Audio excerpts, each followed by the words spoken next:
कभी बांके बिहारी जाना, वृंदावन, वहां तुम देखोगे हर एक एक मिनट के अंदर में पर्दा लगाया जाता है। पता है क्यों पर्दा लगाया जाता है? दो कारण है। एक कारण तो ये कि ज्यादा देर तक कोई एक टक देख ले तो फिर दुनिया वालों का बचता ही नहीं है, उन्हीं का हो जाता। और दूसरा कारण ये है, एक टक बांके बिहारी को देखने के दो कारण। पहला कारण, या तो जो भक्त उनको देखता है तो उनका ही हो जाता, वहीं पर रम जाता। और दूसरा कारण ये है कि कहीं बांके बिहारी भक्त पे रीझ जाते तो पीछे पीछे चल देते हैं।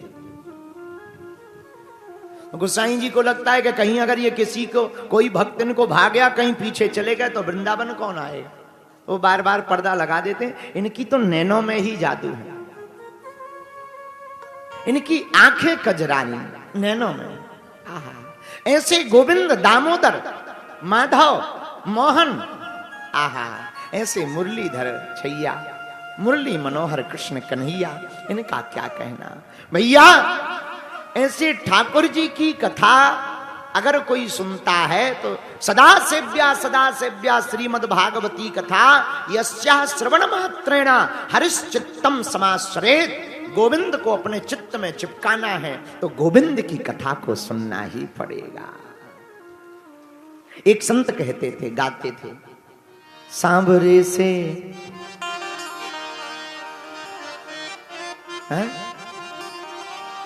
सत्संग ही बहाना, दुनिया वाले क्या जाने,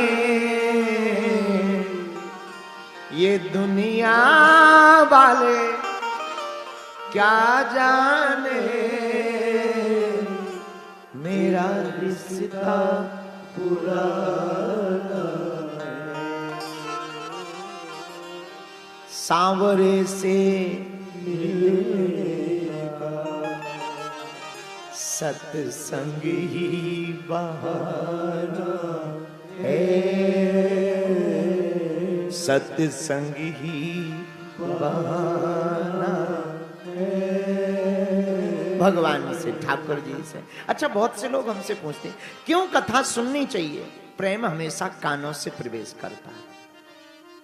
किसी के बारे में जब सुनेंगे तो देखने का जी करेगा, दिल करेगा। कानों से प्रेम आंखों में बसता, और जब किसी को देखने का दिल करेगा और धोखे से ध्यान में वो आ गए और जैसा सुना था उससे थोड़े बेहतर दिख गए, आहा, तो फिर उसी के गीत गाने का जी करेगा।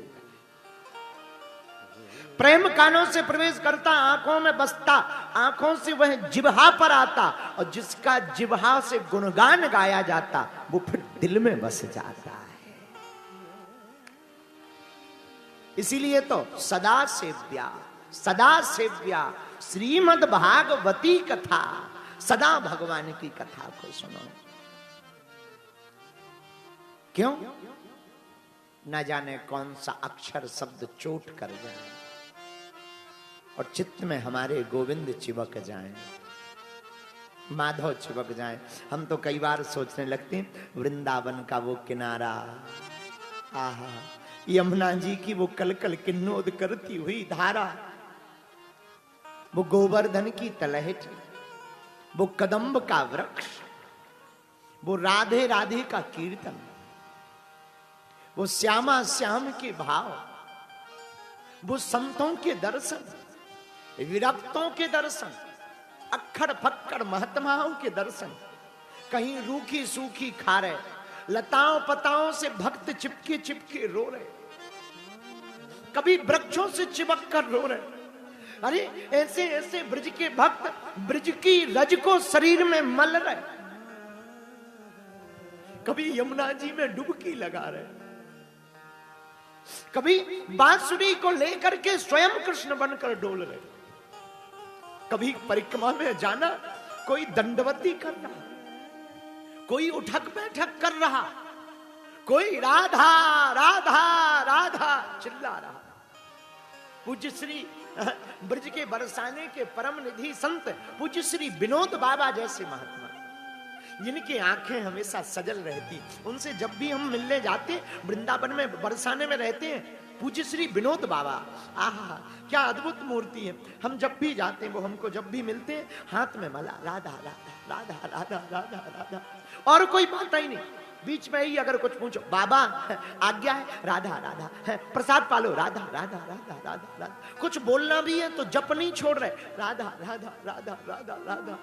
क्या अद्भुत तलहटी, क्या अद्भुत स्वभाव। और वो गोविंद की नटखट लीलाएं, वो जमुना की किलकिल किलनोद करती हुई धारा के शाम के समय वो बैठना, मुस्कुराना, वो अक्खड़पन फक्कड़पन, कभी विचार करना। गोविंद जब रहे होंगे, लोग कहते हैं जरा विचार करना मीरा के बारे में, मीरा का प्रेम कितना अद्भुत था। हमें तो लगता है गोपियों से भी श्रेष्ठ मीरा का प्रेम था, क्योंकि गोपियों ने तब प्रेम किया था जब कृष्ण थे। मीरा ने तो 5000 साल बाद प्रेम किया, लेकिन मीरा को लगता था आज भी कृष्ण मेरे सामने खड़े हैं। क्या अद्भुत छटा। और कभी विचार करना मेरे पागलों, ब्रज के बारे में कभी विचार करना, भागवत पर तुम कभी विचार करना, कभी एक बार उस भाव में जी करके देखना कि कदम के वृक्ष के नीचे नीले नीले प्यारे प्यारे श्याम सुंदर खड़े हो, पैर के ऊपर पैर रखे हो, जरा सिर झुका हुआ हो, मोर मुकुट पहन रखा हो, हाथ में बांसुरी, लाल लाल अधरों हो, श्वेत दंतावली हो, बड़ी बड़ी कजरारी अखियां हो, गाल कपोल फूले हुए हो, कंठ भरा हुआ हो, और गले में बनमाला पहने, पीतांबर पहने हुए, कामर डाले हुए, लचक मचक सो ठाकुर, प्यारी प्यारी चितवंशी चितवनिया पर मधुर मधुर मुस्कुराहट के साथ कलकल किल्लोद करती हुई यमुना के किनारे पर खड़े होकर जब बांसुरी की बेणु की फूंक लगाता है, तान मारते हैं, तब ऐसा लगता है मानो तीनों लोग स्तब्ध रह गया हो। तो हमारे गोविंद को जरा विचार करना, हमारे गोविंद की उस छटा पर, हमारे माधव की उस छटा पर। तब तो भागवताकार बड़े प्यारे श्लोक लिखते, बरहा पीडम नटवर वपुः कर्णयो कस्तूरी तिलकम लिखते, कस्तूरी तिलकम ललाट पटले वक्षस्थले कौस्तुभम नासाग्रे वरमौक्तिकम करतले वेणु करे कंकणम सर्वांगे हरिचंदनम सुललतम कंठे च मुक्तावली गोपस्त्री परिवेष्टितो विजयते गोपाल चूड़ामणि। ऐसे गोविंद, ऐसे माधव, ऐसे दामोदर, मेरे पागलों, मेरे प्रियजनों, उन्हीं की ये प्रिय कथा श्रीमद् भागवत है।